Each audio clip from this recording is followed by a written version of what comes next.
There's no such thing as a small disaster. So when you call 1-800-WATER-DAMAGE of North Dakota, we come prepared to restore your life back to normal. From burst pipes to unexpected mold discoveries or fire damage, when things couldn't be worse, we come to you with our best. With empathy, local expertise, and a truck full of seriously powerful equipment. 1-800-WATER-DAMAGE of North Dakota. Restoring what matters most. 701-670-2022.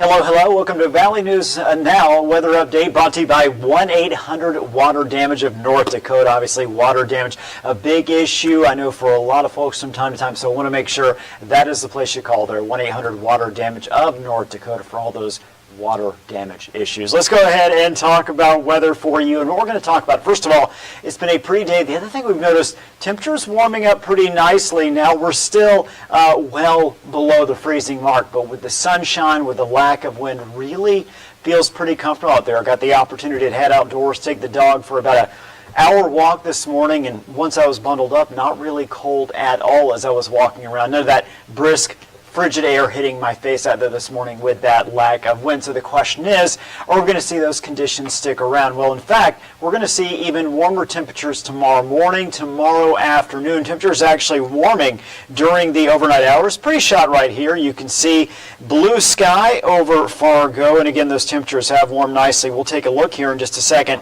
at those numbers. We're almost the shortest day of the year. That is coming up on Sunday.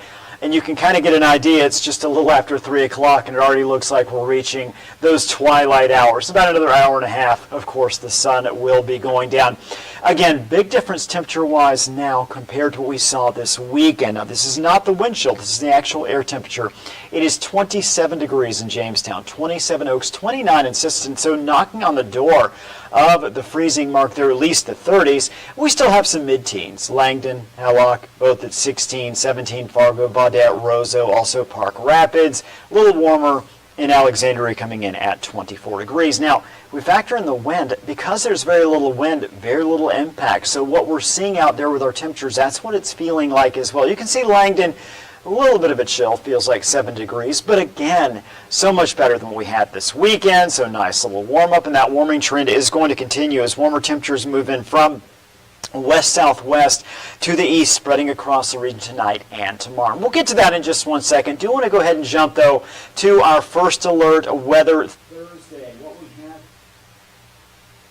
my apologies, lost volume there for a second. What we have is a strong winter weather system moving into the region, bringing snow, very strong winds and cold temperatures. Now, the least of the issues, I do believe, is going to be snow coming down. We've got snow on the ground, of course. That's going to warm up here. The ground is over the next couple of days, so a lot of that snow will really become compact and packed down, which is good news. But I think additional snow Wednesday night, Thursday, not expecting any more than an inch or two of snow. But again, it's that wind. We're looking at wind gusts 50+ miles per hour. As we see a rain-snow mix switching all to snow early Thursday. Snow should taper off by mid-afternoon, but those winds are going to remain very strong from the early morning hours all the way through mid to late afternoon. Again, wind gusts 50+, creating very poor visibility with snow blowing around. Also, some icy spots, considering, again, we're going to warm up above freezing Tuesday, Wednesday, then drop back down on Thursday. The other big thing, a big surge of cold air comes along with that strong cold front, that system that is going to bring the snow and wind to the region. So we'll kind of break this down for you here. This is 3 o'clock Wednesday afternoon. You can see we've got cloud cover, but the showers still off to our north and west. Jumping ahead to about 9 o'clock, notice we start to see light rain spread across the region. So you know temperatures are going to be above freezing. We've got that rain coming down. However, cold front moves in. We're going to see a quick switch over to that snow by Thursday morning. So midnight Wednesday, we're still seeing some light to moderate rain. Then we get into Thursday morning. We see that snow sweeping in along with much colder air. So now we've got the wind blowing 40, 50+ miles per hour. We've got snow coming down, albeit lighter snow. And we've got those wet roads freezing over due to dramatically dropping temperatures. So again, first alert weather Thursday for those regions you can see. We've got snow sticking around east of the Red River Valley as we head into mid to late Thursday afternoon before that snow finally exits the region during the evening. Snowfall potential, again, we're not looking at heavy amounts of snow here. Midnight, very little snow again. Mainly at that point it's going to be rain Wednesday night, midnight. Then we start heading toward Thursday morning. You see snow totals, for most part, about 1 to 2 inches across the region. Some areas less than an inch. So again, it's not the amount of snow that's going to come down, it's that snow blowing around. So let's look at our wind gust forecast. 6 p.m. Wednesday, you can see areas in yellow, wind gusts 15 to 30. That's not that bad. That's pretty typical. You start to get to the orange there. That is wind gusts of 30 to 45. Now we're talking about stronger winds. Where you see the red, and we're going to see some on Thursday, that's 45, 50, 55, even 60 plus miles per hour. So we jump into midnight Wednesday. You can see winds picking up. James River Valley, Devil's Lake Basin as well. Moving ahead to 6 a.m., look at this. We've got wind gusts of 45 to 60 projected for much of the western half of the region. Now you get out of our region, you go toward Bismarck and areas south. We've got wind gusts expected 60 plus miles per hour. We are not going to see that, at least that's not what we expect. However, notice we jump into 9 a.m. through noon. Those winds are going to peak out, I think, in many areas, 50 plus, maybe even 55 plus miles per hour. Again, meanwhile, you've got snow coming down. You've got much, much colder airs moving in very quickly. Temperatures dropping very dramatically in a short amount of time. So we watch out for that flash freezing on the roadways.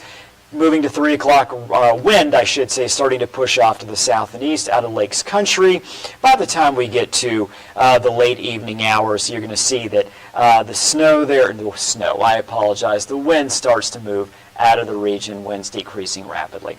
Now, let's jump back to tonight and tomorrow. Another thing I want to pick up on here, notice our temperatures warming up overnight. Winds out of the south. We're at 14 at 6 p.m., we're at 22 at midnight. How about 7 a.m. tomorrow morning? Fargo at 34 degrees. Grand Forks 37. We're going to get a good deal of sunshine. The other thing we're going to see tomorrow, from about 6 a.m. through about 6 p.m., a wind advisory has been issued by the National Weather Service. We're going to see 45, 50 plus mile per hour winds in some areas for tomorrow as well. So we're going very windy tomorrow without the precipitation. Going to warm up our temperatures though. How about 3 o'clock, or I should say noon tomorrow? 49 in Ellendale, 40 at Jamestown. I would not be surprised if Carrington, Harvey, Jamestown, Ellendale, Lisbon, even Siston all jump above the 50-degree mark tomorrow. 3 o'clock, temperature still on the warm side, winds still very strong out of the west. Temperatures start to drop off a little bit by our Tuesday evening. Tomorrow morning's lows, take a look. 7 a.m., 41 in Devil's Lake, 42 Harvey. With that, we're going to see some of that snow starting to melt that is on the ground. 39 Sisseton. How about 34 in Fargo tomorrow morning? Regional forecast for your Tuesday afternoon. We've got anywhere from low 30s to low 40s, northeast North Dakota. Again, windy. We've got a few light showers tomorrow afternoon, just a couple here and there. As we head into northwest Minnesota, temperatures mid-30s to low 40s. Heading south, you see a lot of low 40s tomorrow afternoon, really across the entire southern half of the region. Again, it is going to be windy. We're showing some clouds there, but to be honest with you, I think tomorrow a good deal of sunshine. So the expectation for our Tuesday is going to be much warmer, very windy, so it's not going to quite feel like the 40s, but it's a lot better than being well below zero, and we are going to see a good deal of sunshine. Afternoon highs on Wednesday, still a warmer than normal day by a lot. However, not quite as warm as our Tuesday. Last thing I want to show you, the temperature trend. I just mentioned a minute ago how Thursday that temperature is going to drop dramatically with those very strong northerly winds and with that snow. So we go 42 Tuesday, 37 Wednesday, 7 on Thursday, 20 on Friday, 5 on Saturday. So again, the numbers bouncing around back and forth, as you might expect for this time of year, but there's some pretty dramatic temperature adjustments here. So well below zero this weekend, wind chills 20s, even 30s below in some areas, all the way to a high of 42 tomorrow, even mid-40s, upper 40s in some areas. Then we're dropping back down very quickly as we head into your Thursday. Hope you have a wonderful afternoon and evening. There's no such thing as a small disaster. So when you call 1-800-WATER-DAMAGE of North Dakota, we come prepared to restore your life back to normal. From burst pipes to unexpected mold discoveries or fire damage, when things couldn't be worse, we come to you with our best. With empathy, local expertise, and a truck full of seriously powerful equipment. 1-800-WATER-DAMAGE of North Dakota. Restoring what matters most. 701-670-2022. And I did forget to mention, this has been your weather update, sponsored by 1-800-WATER-DAMAGE of North Dakota. Again, hope you have a wonderful evening.